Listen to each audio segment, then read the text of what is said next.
اسماعیل ہنیہ کی شہادت کے بعد یحییٰ السنوار حماس کے سیاسی ونگ کے نئے سربراہ بن گئے ہیں۔ اسرائیل کے لیے خوف کی علامت حماس کے نامنتخب سربراہ یحییٰ السنوار کون ہیں؟ یہ رپورٹ دیکھیے۔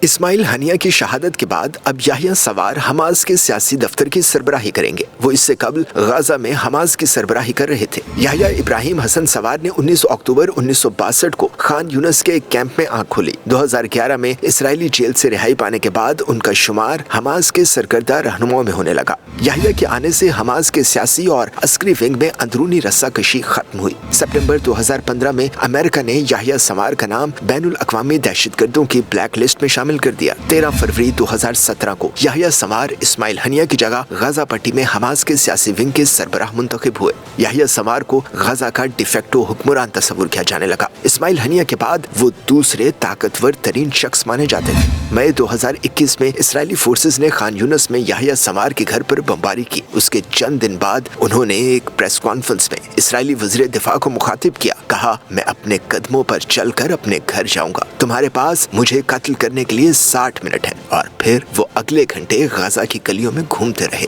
اسرائیلی فورسز کا خیال ہے کہ یحییٰ سنوار خان یونس میں کسی سرنگ میں چھپے ہوئے ہیں، تاہم وہ اب تک ان کا پتہ لگا۔ یحییٰ ابراہیم حسن سنوار نے 19 اکتوبر 1962 کو خان یونس کے ایک کیمپ میں آنکھ کھولی۔ 2011 میں اسرائیلی جیل سے رہائی پانے کے بعد ان کا شمار حماس کے سرکردہ رہنماؤں میں ہونے لگا۔ یحییٰ کے آنے سے حماس کے سیاسی اور عسکری ونگ میں اندرونی رسا کشی ختم ہوئی۔ سپٹمبر 2015 میں امریکہ نے یحییٰ سنوار کا نام بین الاقوامی دہشت گردوں کی بلیک لسٹ میں شامل کر دیا۔ 13 فروری 2017 کو یحییٰ سنوار اسماعیل ہنیہ کی جگہ غزہ پٹی میں حماس کے سیاسی ونگ کے سربراہ منتخب ہوئے۔ یحییٰ سنوار کو غزہ کا ڈی فیکٹو حکمران تصور کیا جانے لگا۔ اسماعیل ہنیہ کے بعد وہ دوسرے طاقتور ترین شخص مانے جاتے تھے۔ مئی 2021 میں اسرائیلی فورسز نے خان یونس میں یحییٰ سنوار کے گھر پر بمباری کی۔ اس کے چند دن بعد انہوں نے ایک پریس کانفرنس میں اسرائیلی وزیر دفاع کو مخاطب کیا، کہا میں اپنے قدموں پر چل کر اپنے گھر جاؤں گا، تمہارے پاس مجھے قتل کرنے کے لیے 60 منٹ ہے۔ اور پھر وہ اگلے گھنٹے غزہ کی گلیوں میں گھومتے رہے۔ اسرائیلی فورسز کا خیال ہے کہ یحییٰ سنوار خان یونس میں کسی سرنگ میں چھپے ہوئے ہیں، تاہم وہ اب تک ان کا پتہ لگا۔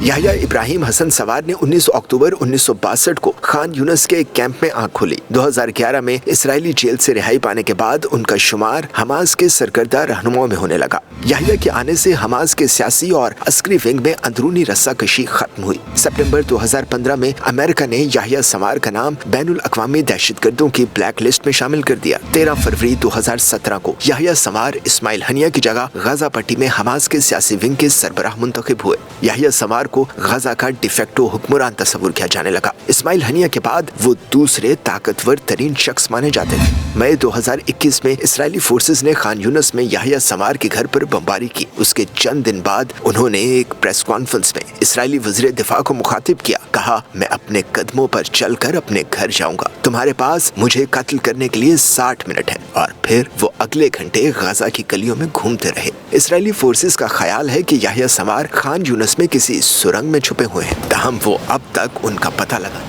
یحییٰ ابراہیم حسن سنوار نے 19 اکتوبر 1962 کو خان یونس کے ایک کیمپ میں آنکھ کھولی۔ 2011 میں اسرائیلی جیل سے رہائی پانے کے بعد ان کا شمار حماس کے سرکردہ رہنماؤں میں ہونے لگا۔ یحییٰ کے آنے سے حماس کے سیاسی اور عسکری ونگ میں اندرونی رسا کشی ختم ہوئی۔ سپٹمبر 2015 میں امریکہ نے یحییٰ سنوار کا نام بین الاقوامی دہشت گردوں کی بلیک لسٹ میں شامل کر دیا۔ 13 فروری 2017 کو یحییٰ سنوار اسماعیل ہنیہ کی جگہ غزہ پٹی میں حماس کے سیاسی ونگ کے سربراہ منتخب ہوئے۔ یحییٰ سنوار کو غزہ کا ڈی فیکٹو حکمران تصور کیا جانے لگا۔ اسماعیل ہنیہ کے بعد وہ دوسرے طاقتور ترین شخص مانے جاتے تھے۔ مئی 2021 میں اسرائیلی فورسز نے خان یونس میں یحییٰ سنوار کے گھر پر بمباری کی۔ اس کے چند دن بعد انہوں نے ایک پریس کانفرنس میں اسرائیلی وزیر دفاع کو مخاطب کیا، کہا میں اپنے قدموں پر چل کر اپنے گھر جاؤں گا، تمہارے پاس مجھے قتل کرنے کے لیے 60 منٹ ہے۔ اور پھر وہ اگلے گھنٹے غزہ کی گلیوں میں گھومتے رہے۔ اسرائیلی فورسز کا خیال ہے کہ یحییٰ سنوار خان یونس میں کسی سرنگ میں چھپے ہوئے ہیں، تاہم وہ اب تک ان کا پتہ لگا۔